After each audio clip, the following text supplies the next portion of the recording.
Sa kuha ng CCTV, alas 6:30 kanina umaga, maluwag ang daloy ng trapiko sa eastbound ng Commonwealth Avenue.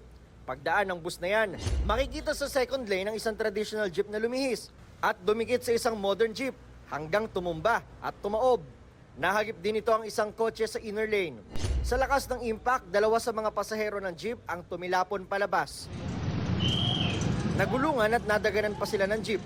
Ayon sa Quezon City Disaster Risk Reduction Management Office, parehong nasawian dalawa. Sugatan ng 16 na pasahero ng bumaliktad na jeep. Kwento ng driver ng kotseng nadamay, mabilis daw ang takbo ng jeep. Yung jeep, medyo dumikit sa akin, binusinahan ko. Maya-maya, umiwas siya.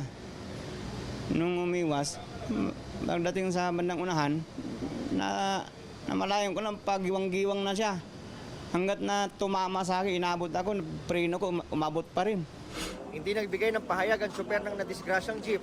Pero ayon sa pulisya, isinalaysay raw ng tsoper na may iniwasan daw ito bago bumaliktad. Allegedly, sabi, tinamaan sa rear portion sa left side. Yun nga, kaya